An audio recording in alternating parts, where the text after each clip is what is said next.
13 ವರ್ಷ 14 ವರ್ಷ ಇದ್ವಿಯಪ್ಪ. ಅವಾಗಿಂದಟ್ಟಿ ನಮ್ದು ಇದೆ ಕೆಲಸ. ನನ್ನ ಮಗುಗೆ ಅದೇ ಅಭ್ಯಾಸ ಆಗ್ಬಿಟ್ಟೈತಿ.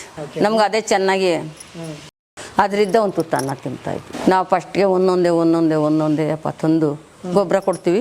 ಗೊಬ್ಬರದಿಂದ ಉಲ್ತೋತಿ. ಬೆಳಗ್ಗೆ ನೋಡಪ್ಪ ನಾನು 5:30 6 ಗಂಟೆಗೆ ಬಂದರೆ 10:30 11 ಗಂಟೆಗೆ ಮನೆ ಇಲ್ಲಿದ್ದ ಹೋಗೋದು ನಾವು. ನಮಗೆ ಕ್ಲೀನಾಗಿದ್ದರೆ ತಾನೇ ಅದಕ್ಕೂ ಕ್ಲೀನು. ಸುಮ್ಮನೆ ದನ ಕಟ್ಟಿದ್ದೀನಿ ಅಂದ್ಬಿಟ್ರೆ ಯಾರು ಅನ್ಕೊಂತದ್ದು? ಅವ್ನು ಕಟ್ಟೋದಕ್ಕಿಂತ ಸುಮ್ಮನೆ ಯಾರೋ ಅವನು ಬಾತ್ರೂಮ್ ತೊಳ್ಕೊಂಡಿರ್ಬೋದಪ್ಪ. ನಾವು ಮಾತ್ರ ಮನುಷ್ಯರು, ಅವ್ರು ಮನುಷ್ಯರಲ್ವೇ? ಕ್ಲೀನಾಗಿದ್ದರೆ ನನಗೆ ಆ ಸೆಡ್ಡೆಲ್ಲ ಸಿಮ್ಕಿಸ್ಬಿಟ್ಟು ನೀಟಾಗಿ ಉಜ್ಬೇಕು ನಾನು. ಈ ಹಗ್ಗ ಕೂಡ ನನಗೆ ಸಗಣಿ ಹಾಕ್ಬಿಡ್ದು. ಕಷ್ಟ ಅಂದ್ರೆ ಆಗುತ್ತಾ? ಹಾಂ, ಬಂದು ನೋಡ್ಕೊಂಡೋಗ್ರಿ, ಹೇಳ್ತೀನಲ್ಲ, ಡೈಲಿ ಬಂದು ನೋಡ್ಕೊಂಡೋಗ್ರಿ. ಬೆಂಗಳೂರು ಬಂದು ಎಷ್ಟು ವರ್ಷ ಆಯ್ತು? ಸುಮಾರು ಒಂದು 15-20 ವರ್ಷ ಆಗೈತಪ್ಪ. 20 ವರ್ಷ ಆಗೈತಂದರೆ ನಾವು ಒಂತಾಗಿಲ್ಲ. ದೇವನಹಳ್ಳಿ ಹತ್ರ ಇದ್ವಿ. ಅಲ್ಲಾದಮೇಲೆ ಬಂದು ಯಡಿಯೂರು ಕಾಳಿಂಗನಹಳ್ಳಿ ಅಂತ ಐತಿ, ಅಲ್ಲಿ ಇದ್ವಿಪ್ಪ. ಎಕ್ಕದಿನ್ನೆಗೆ, ಸುಳ್ಳು ಹೇಳಲ್ಲ, ನಾವು ವಾಸ ಮಾಡಿರೋದು. ಆಮೇಲೆ ಇಲ್ಲಿ ಎಂಟ್ಕನಹಳ್ಳಿ ತೆಗೆ ಇದ್ವಿ ಅಷ್ಟು ದಿವಸ. ಆಮೇಲೆ ಗಂಗೆಗೌಡಂಪಾಳ್ಯ ಲಾಸ್ಟ್. ಗಂಗೆಗೌಡಂಪಾಳ್ಯದಿಂದ ಬಂದು ಇಲ್ಲೇ ಅಪ್ಪ ಸೆಟ್ಲಾಗಿರೋದು ನಾವು. ಇಲ್ಲೇ ಸೊಸೆ ಮಾಡ್ಕೊಂಡಿದ್ವಿ, ಮಗ್ಗೆ ಇಲ್ಲೇ ಇದ್ದೀವಪ್ಪ. ಎಷ್ಟು ವರ್ಷದಿಂದ ನೀವು ಹಸು ಸಾಕಾಣಿಕೆ ಮಾಡ್ತಾ ಇದ್ದೀರಾ? ಅಲ್ಲೇ ಸುಮಾರು ನಾವು ಅಲ್ಲಿ 13 ವರ್ಷ 14 ವರ್ಷ ಇದ್ವಿಯಪ್ಪ. ಅವಾಗಿಂದಟ್ಟಿ ನಮ್ದು ಇದೆ ಕೆಲಸ. ಇದಕ್ಕೆ ಅಂದರೆ ಅಲ್ಲಿ ತಿಂಗಳು 2,000 ರೂಪಾಯಿ ಬಾಡಿಗೆ ಕೊಡ್ತಿದ್ವಪ್ಪ. ಅಲ್ಲಿ ಬಾಡಿಗೆ ಇತ್ತು. ಬೇಡ ಅಂತಂದೇಳಿ ಇಲ್ಲಿ ಶೆಡ್ ತಗೊಂಡು ಒಂದು ಶೆಡ್ಡು ಮಾಡ್ಕೊಂಡು ಹೋಗಿದ್ವಿ. ಇದ್ರಾಗೆಲ್ಲ ಹಸು ಸಾಕಾಣಿಕೆ ಮಾಡೋದು ಕಷ್ಟ. ನೀವು ಸಾಕಾಣಿಕೆ ಮಾಡ್ತಾ ಇದ್ದೀರಲ್ಲ, ಹೇಗೆ? ನಮ್ಮ ಹುಡುಗ ಅದೇ ಎಲ್ಲ ದನಗಳೆಲ್ಲ ಇದನ್ನ ಮಾಡ್ತಾನೆ. ಮುಸ್ರೆ ಸಿಗುತ್ತೆ ಇಲ್ಲಿ ಇದ್ರ ಹತ್ರ, ಹಾಸ್ಟ್ಲ್ ಹತ್ರ ಮುಸ್ರೆ ತರ್ತಾನೆ. ಈ ಬೂಸ ಫೀಲ್ಡು ಎಲ್ಲ ಹಾಕ್ತೀನಿ ನಾನು. ಅದಕ್ಕೆ ಜೋಳ ನೆನಕ್ತೀನಿ, ಇವಕ್ಕೆಲ್ಲ ಹಾಕಿ ಕೆದರಿ ಇದನ್ನ ಮಾಡ್ತೀನಿ. ಇಷ್ಟು ಕೆಲಸ ಮಾಡ್ತೀನಪ್ಪ ನಾನು. ಅಂದರೆ ಕ್ಲೀನಾಗಿರ್ಬೇಕು. ಹಸು ಸಾಕಾಣಿಕೆ ಮಾಡ್ತಾ ಇದ್ದೀನಿ. ನಿಮ್ಮ ಮಗನೂ ಅದೇ ಮಾಡ್ಕೊಂಡಿದ್ದ? ನನ್ನ ಮಗುಗೆ ಅದೇ ಅಭ್ಯಾಸ ಆಗ್ಬಿಟ್ಟೈತಿ. ಅದೇ ಅಭ್ಯಾಸಪ್ಪ. ನಮ್ಗೆ ಅದೇ ಚೆನ್ನಾಗಿ ಹಿಡ್ದಿದ್ಯಪ್ಪ. ಇಲ್ಲುದ್ದು ಯಾಕೆ ಹೇಳ್ಬೇಕು, ಅದರಿಂದ ಒಂದು ತುತ್ತ ಅನ್ನ ತಿಂತಾ ಇದ್ವಿ. ಎಷ್ಟು ಹಸುಗಳಿಂದ ಸ್ಟಾರ್ಟ್ ಮಾಡೋದ್ರಿ? ನಾವು ಫಸ್ಟ್ಗೆ ಒಂದೊಂದೇ ಅಪ್ಪ ತಂದು ಹಿಂಗೆ ಕೈಯಾಗೆ ದುಡ್ಡು ಆದಂಗೆಲ್ಲ ಒಂದೊಂದು ತರೋದು. ಆಮೇಲೆ ನನ್ನ ಮಗ ಇವ್ರಿಗೆ ಫೋನ್ ಮಾಡಿ ಎಲ್ಲ ಪರಿಚಯ ಆಗ್ಬಿಡ್ತು. ಚೆನ್ನಾಗಿ ಎಲ್ಲ ಕಡೆನೂ ಚೆನ್ನಾಗಿ ಇದು ಮಾಡ್ಕೊಂಡವ್ರಪ್ಪ. ಇವಾಗ ಯಾವ್ಯಾವ ತಳಿಗಳು ಹಸುಗಳಿದೆ ನಿಮ್ಮಲ್ಲಿ? ಹೆಚ್ಚಪ್ ಇದ್ದಾವೆ, ಈಗ ಇವು ನಾಟಿ ಕ್ರಾಸ್ ಇದ್ದಾವೆ. ಅವೆರಡೆ. ಬೆಂಗಳೂರಲ್ಲಿ ಇದ್ಕೊಂಡು ಹಸು ಸಾಕಾಣಿಕೆ ಮಾಡ್ತಾ ಇದ್ದೀರಿ. ಈ ಮೇವಿಗೆಲ್ಲ ಏನು ಮಾಡ್ಕೊಂಡಿದ್ದೀರಾ ನೀವು? ಮೇವು ಹೊರಗಡೆ ತರ್ತೀವಿ. ಹೊರಗಡೆ 300-400 ಗೊಬ್ಬರ ಕೊಡ್ತೀವಿ. ಗೊಬ್ಬರದಿಂದ ಉಲ್ತೋತೀವಿ ನಾವು. ನಮಗೆ ಅಲ್ಲಿ ಗಂಗೆಗೌಡಂಪಾಳ್ಯದ ಪರಿಚಯ ಇರೋರು ಇದ್ದಾರೆ, ಅಲ್ಲಿದ್ದು ಹಾಕಿ. ಏನು ಮೇವು ತೊಗೊಂಡು ಬರ್ತೀರಾ? ರಾಗಿ ಹುಲ್ಲು. ಸಿಂಧು ಏನು ತೊಪ್ಪೆ ಬರುತ್ತೆ? ಹಾಂ, ಅದೆಲ್ಲ ಅವ್ರಿಗೆ. ಎಷ್ಟು ತಿಂಗಳಿಗೆ ಒಂದ್ಸಲ ಕೊಡ್ತೀರಾ? ಅಪ್ಪ ಅದು ಇಷ್ಟು ತಿಂಗಳು ಅಂತಲ್ಲ, ಒಂದು ಟಿಪ್ಪರ್ ಆಗೋವರೆಗೂ ಆಗ್ಬೇಕದು. ಅದು ಟಿಪ್ಪರ್ ಆದ್ರೇ ತಗೊಂಡೋಗಿ ಕೊಡೋದು. ಅವರು ಮೇವು ಕೊಡ್ತಾರೆ ನಮಗೆ. ಎಷ್ಟು ಮೇವು ಕೊಡ್ತಾರೆ? ಒಂದು 300 ತರ್ತೀವಿ. ಹಸುಗಳಿಗೆ ಏನೇನು ಮೇವು ಕೊಡ್ತೀರಿ? ಸೀಮೆ ಹುಲ್ಲು ಹಾಕ್ತೀವಿ, ಇದನ್ನ ಹಾಕ್ತೀವಿ. ಆಮೇಲೆ ಬೂಸ ಫೀಲ್ಡು ಮುಸ್ರೆ ಇಷ್ಟೇನಪ್ಪ.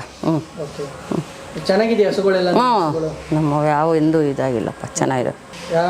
ಮಾಮೂಲು ಅವು ಯಾವನ ಕೆಚ್ಚಲು ಬಾವು ಹಿಂಗೆ ಒಂದೊಂದು ದಿವಸ ಬರಲ್ಲ. ಅವು ಬರ್ದಿಲ್ದಾಗ ಏನು ಮಾಡೋಕ್ಕಾಗುತ್ತೆ? ಕೆಚ್ಚಲು ಬಾವು ಆಗ್ತಾವೆ. ಆವಾಗ ನಾವು ಏನಾರ ಕೈಲಾಗಿದ್ದು ಇದು ಲೋಳಿ ಸರ, ನಿಂಬೆಹಣ್ಣು, ಅರಿಶಿನ ಪುಡಿ ಈ ಥರ ಎಲ್ಲ ಮಾಡ್ಕೊಂಡು ನಮ್ಮ ಕೈಯಾಗ ಆಗದ ಮಾಡ್ತೀವಿ. ಆಗಲಿಲ್ಲ, ಅದಕ್ಕೂ ಇದಾಯ್ತು ಅಂದರೆ ಡಾಕ್ಟ್ರಿಗೆ ತೋರಿಸ್ತೀವಿ. ಎಲ್ಲ ಹಸುಗಳು ಹಾಲು ಕೊಡ್ತಿದ್ದೀವಿ ಈಗ ನಿಮ್ಮಲ್ಲಿ? ಹಾಂ, ಇದು ಕೊಡುತ್ತೆ ಒಂದು ಸ್ವಲ್ಪ ಅಂದರೆ. ಈಗ ಎಲ್ಲ ಫಲ ಆಗಿದ್ದಾವೆ. ಎಲ್ಲ ಫಲ ಹೊರ್ಗರೆವು. 3 ತಿಂಗಳು 4 ತಿಂಗಳು 5 ತಿಂಗಳು ಆಗಿರ್ತವೆ. ಕಡಿಮೆ ಆಗ್ತಾವಲ್ಲ ಹಾಲು, ಆ ಥರಪ್ಪ. ಬೆಳಗ್ಗೆ ನೋಡಪ್ಪ ನಾನು 5:30 6 ಗಂಟೆಗೆ ಬಂದರೆ 10:30 11 ಗಂಟೆಗೆ ಮನೆ ಇಲ್ಲಿದ್ದ ಹೋಗೋದು ನಾವು. ಇದೆಲ್ಲ ಕ್ಲೀನ್ ಮಾಡಿ ಇಷ್ಟೇ ನನ್ನ ಕೆಲಸ. ಮನೆಗೆ ಹೋಗೋದು, ಆ ಥರ ಇಟ್ಟು ಮಾಡ್ಕೊಂಡು ಹೋಗ್ಬೋದು ಅಷ್ಟೇ. ಒಂದು ಸ್ವಲ್ಪ ಮಲಗಿದ್ದು ಈಗ ನೋಡಿ ಹಿಂಗೆ ಬರ್ತೀನಿ. ಇಷ್ಟು ಚೆನ್ನಾಗಿದೆಯಲ್ಲ ನಿಮ್ಮ ಕೊಟ್ಟಿಗೆ, ಎಷ್ಟು ಸಲ ಕ್ಲೀನ್ ಮಾಡ್ತೀರಾ ನೀವು? ಬೆಳಗ್ಗೆ ಒಂದ್ಸತಿ, ಬೆಳಗ್ಗೆ ಅಷ್ಟೊತ್ತಿಗೆ 5:30ಗೆ 3 ಗಂಟೆಗೆ ಬಂದೇಟ್ಗೆ ಸಗಣಿ ಎತ್ತಿ ಫಸ್ಟ್ ಎಲ್ಲ ತೊಳೆದು ಆಮೇಲೆ ಹಾಲು ಕರಿಯೋದು ನಾವು. ಒಂದು ನೊಣ ಇಲ್ಲ, ಒಂದು ಸೊಳ್ಳೆ ಇಲ್ಲ ನೋಡ್ರಿ, ಒಂದು ಸ್ವಲ್ಪ ಸ್ಮೆಲ್ ಬರಲ್ಲ. ಇಷ್ಟು ಚೆನ್ನಾಗಿ ನೀಟಾಗಿ ಇಟ್ಕೊಂಡಿರಲ್ಲ. ಇದೆಲ್ಲ ಪಾಚಿ ಜಾಸ್ತಿ ಆಯ್ತು ಅಂದರೆ ಆಸಿಡ್ ಹಾಕ್ಬಿಟ್ಟು ನೀಟಾಗಿ ಉಜ್ಜಿಬಿಡ್ತೀವಪ್ಪ. ಶೆಡ್ಡಲ್ಲಿ ಎಷ್ಟು ಗಂಟೆವರೆಗೂ ಹಸುಗಳು ಇರ್ತವೆ? 8-8ವರೆಗೆಲ್ಲ ಆಚೆ ಹೊಡೆದು ಬಿಡ್ತೀವಪ್ಪ ಎಲ್ಲ ಕ್ಲೀನ್ ಮಾಡಿ. ಎಷ್ಟು ಗಂಟೆಗೆ ಬರ್ತಾವೆ ಮತ್ತೆ? ಅದೇ ಇವಾಗಲೇ 3 ಗಂಟೆಗೆ. 3 ಗಂಟೆಗೆ ಬರ್ತಾವೆ. ಓಕೆ. ಬೆಳಿಗ್ಗೆ ಎಷ್ಟು ಗಂಟೆಗೆ ಹಂಗಾರೆ ತೊಳಿತೀರಾ ನೀವು? 3:15ಗೆಲ್ಲ ತೊಳಿತೀವಿ. ಹೇಳಿಲ್ಲ 3:15ಗೆ ಬರಬೇಕು. ನೀವು 3:15ಗೆ? ನಾನು ಬರಲ್ಲ, ನನ್ನ ಮಗ ಬರ್ತಾನೆ. ನಾನು 5 ಗಂಟೆಗೆ ಬರ್ತೀನಿ. ನೀವು 5 ಗಂಟೆಗೆ? ಬಂದು ಹಾಲು ಕೊಟ್ಟು ಹೊರ್ತನೀರಿಗೆ ಡೈರಿಗೂ ಅವೆಲ್ಲ ತೊಳೆದಿಕ್ಕಿ ಹೋಗೋದು. ಏನೇನೆಲ್ಲ ತೊಳಿತೀರಿ ಸಡ್ಡಕ್ಕೆ ಬಂದ್ರೆ? ಈಗ ಹೇಳಪ್ಪ ಇದೆಲ್ಲ ಗೊಂತಿ ಇದೆಲ್ಲ ತೊಳಿತೀನಿ, ಮ್ಯಾಟು ಎಲ್ಲ ತೊಳೆದ್ರೆ ನೀಟಾಗಿ ನನಗೆ ಒಂದು ಕಡೆ ಇದ್ದ ನನಗೆ ಅಪ್ಪ ನಮಗೆ ಶುಚಿ ರುಚಿ ಬೇಡವೇನಪ್ಪ. ಹ್ಞೂ ಇವಾಗ ನೀನು ಇವಾಗ ಬಂದು ಇಲ್ಲಿ ಎಷ್ಟು ಅಸಹ್ಯ ಪಟ್ಕೊಂತಿದ್ದಿಲ್ಲ ಹೇಳು. ಥೋ ಇವೇನಪ್ಪ ಇಷ್ಟು ಕಚಡ ಜನ ಗರೀಜ್ ಅಂತಿ ಅಲ್ವಾ? ಹಾಂ ಮತ್ತೆ ನಮಗೆ ಕ್ಲೀನಾಗಿದ್ದರೆ ತಾನೇ ಅದಕ್ಕೂ ಕ್ಲೀನು. ಮತ್ತೆ ಸುಮ್ಮನೆ ದನ ಕಟ್ಟಿದ್ದೀನಿ ಅಂದ್ಬಿಟ್ರೆ ಯಾರು ಅನ್ಕೊಂತದ್ದು? ಅವ್ನು ಕಟ್ಟೋದಕ್ಕಿಂತ ಸುಮ್ಮನೆ ಯಾರೋ ಅವನು ಬಾತ್ರೂಮ್ ತೊಳ್ಕೊಂಡಿರ್ಬೋದಪ್ಪ. ನಾವು ಹೆಂಗಿರ್ತೀವಿ ಅವಕ್ಕೂ ಹಂಗೆ ನೀಟಾಗಿರ್ಬೇಕು. ನಾವು ಮಾತ್ರ ಮನುಷ್ಯರು, ಅವ್ರು ಮನುಷ್ಯರಲ್ವೇ? ಹಂಗಾರೆ 3 ಜನ್ಮ ಅಂತಂದು ಮತ್ತೆ ಆ ಥರಪ್ಪ ನಮ್ಮದು. ನಂದೇನೆ ಇಷ್ಟೇನಪ್ಪ. ಕ್ಲೀನಾಗಿದ್ದರೆ ನನಗೆ ಒಣಗಿ ನನಗೆ ನೋಡಿ ಇದು ಉಜ್ಜಿಲ್ಲ ಯಾಕೆ ಅನ್ನೋ ಹುಷಾರಿಲ್ದನ ನನಗೆ ನೋಡಿ ಇದೆಲ್ಲ ಹಿಂಗೆ ಇರ್ಕೂಡ್ದು ನನಗೆ ಆಸಿಡ್ ಎಲ್ಲ ಸಿಮ್ಕಿಸ್ಬಿಟ್ಟು ನೀಟಾಗಿ ಉಜ್ಬೇಕು ನಾನು. ಹುಲ್ಲಾಕೋ ಗೊಂತು ಕ್ಲೀನ್ ಮಾಡ್ಕೊಂತೀರಾ? ನೋಡ್ಬಾ ಬಂದು ನೋಡು, ಇವು ಹಗ್ಗ ಕೂಡ ನನಗೆ ಸಗಣಿ ಹಾಕ್ಬಿಡ್ದು ನೋಡು ಇಲ್ಲೇನ ಒಂಚೂರು ಸಗಣಿನೇ ಆಗಿಲ್ಲ. ಮತ್ತೆ ನೀಟಾಗಿರ್ಬೇಕು ನನಗೆ ಆ ಥರ. ಬೇರೆನೆಲ್ಲ ಕ್ಲೀನ್ ಮಾಡ್ಕೊತೀರಾ? ಎಲ್ಲ ಅದರಡೆಗಳಿಂದ ಎಲ್ಲ ಕ್ಲೀನ್. ಜೋಳ ನೆನಾಕ್ತೀವಲ್ಲ ಡ್ರಮ್ಮು, ಆಗ ಡ್ರಮ್ಮಿಗೆ ಕೂಡ ನೀರು ಬಿಡಬೇಕು, ಅದು ಹಚ್ಕಿರ್ ಕುಡ್ದು ಸ್ಮೆಲ್ ಬರಲ್ಲ, ಒಂಟು ಬರ್ತಾವೆ ಜೋಳ. ನೀವು ಡೈರಿಗೆ ಹಾಕಲ್ಲ ಹಾಲ? ಹಾಕ್ತೀವಿ. ಮನೆಗಳಿಗೂ ಕೊಡ್ತೀರಾ? ಅದಕ್ಕೆ ನೀವು ಮನೆಗಳು ಕೊಡ್ತೀರಾ ಹಾಲ ಅಂದ್ಬಿಟ್ಟು ನೀಟಾಗಿ ಇಟ್ಕೊಂಡಿದ್ದೀರಾ.